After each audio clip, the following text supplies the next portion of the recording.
ഇപ്പോൾ പത്രം വായിക്കുന്നത് എങ്ങനെയെന്ന് ആദ്യം പഠിപ്പിച്ചു കൊടുത്ത അച്ഛനാണ്. വായനയാണ് പ്രധാനം. വായനാശീലം ഉള്ളവർക്ക് ഇതിൽ കയറാൻ പറ്റത്തുള്ളൂ.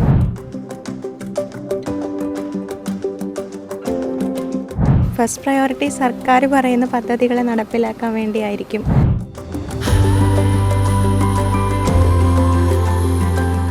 സ്കൂളിനൊക്കെ മഴ പെയ്യുമ്പോൾ അവധി കൊടുക്കാൻ കഴിയുന്ന ഒരാളാണ്.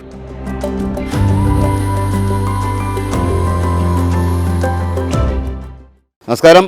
സിവിൽ സർവീസ് പരീക്ഷയിൽ 68ാം റാങ്ക് കരസ്ഥമാക്കിയ കസ്തൂരിഷയുടെ വീട്ടിലാണ് ഇപ്പോൾ മറുനാടൻ മലയാളി ടീം നിൽക്കുന്നത്. കസ്തൂരിഷയുടെ അമ്മയുണ്ട്, ടീച്ചറാണ്, കോളേജ് പ്രൊഫസറാണ്. അച്ഛനില്ലല്ലേ? അച്ഛൻ അങ്ങോട്ട് പോയി, പുറത്തോട്ട് പോയി. ഏതായാലും നമുക്ക് ഇളയർക്ക് എല്ലാവർക്കും തന്നെ ഒരുപോലെ അഭിമാനിക്കാവുന്ന ഒരു നേട്ടമാണ് കസ്തൂരിഷ കരസ്ഥമാക്കിയിരിക്കുന്നത്.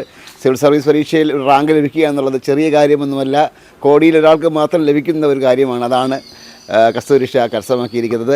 എന്തായാലും എല്ലാവിധ അഭിനന്ദനങ്ങളും മൊത്തം തന്നെ അറിയിച്ചുകൊള്ളുന്നു.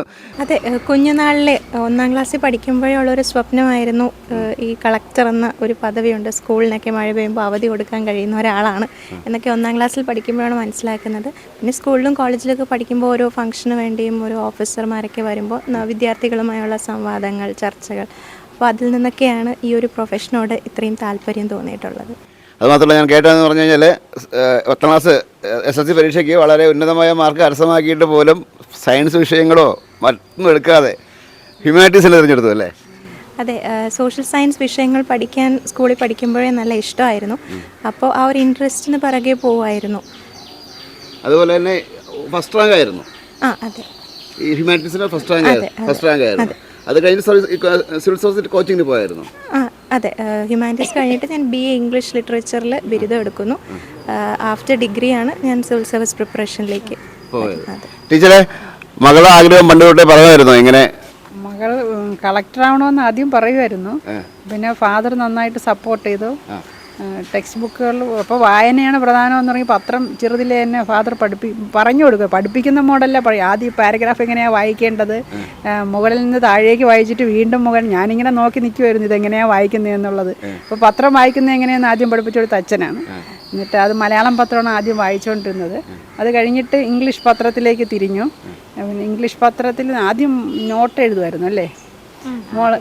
ആദ്യം നോട്ട് എഴുതുമായിരുന്നു. നോട്ട് അപ്പോൾ അങ്ങനെയല്ല ഇങ്ങനെ എഴുതിയാൽ തീരത്തില്ല എന്ന് മനസ്സിലായി നോട്ട് എഴുതിയാൽ. പിന്നെ അതിൻ്റെ പോയിൻ്റ് മാത്രം കുറിക്കാൻ തുടങ്ങി.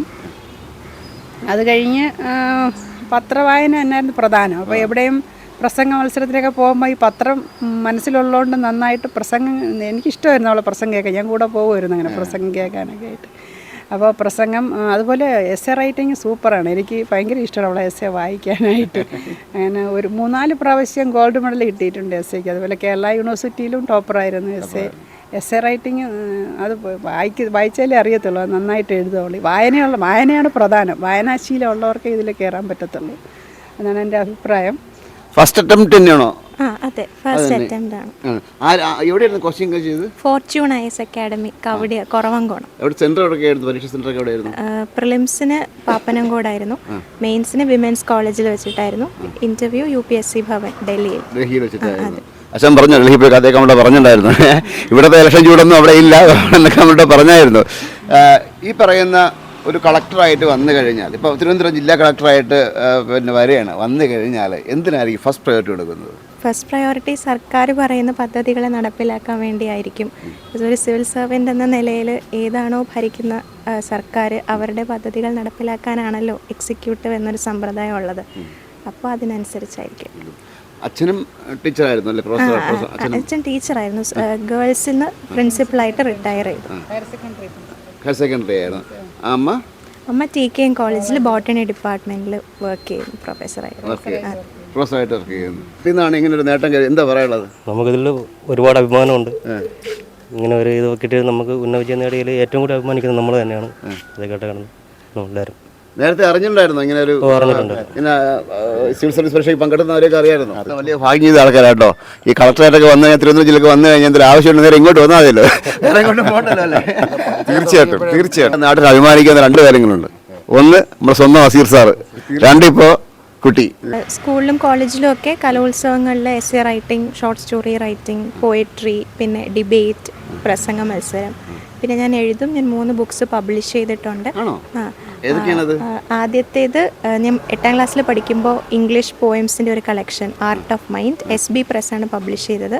രണ്ടാമത്തേത് ഞാൻ +2 പാസ്സായ വർഷം, അതിൻ്റെ ഇങ്ക്ഡ് പേജസ് എന്നാണ് ടൈറ്റിൽ. ഇംഗ്ലീഷ് ഷോർട്ട് സ്റ്റോറീസാണ്. അന്നത്തെ മന്ത്രിയായിരുന്ന അൽഫോൺസ് കണ്ണന്താനം സാറാണ് അതിൻ്റെ പ്രകാശനം നിർവഹിച്ചത്.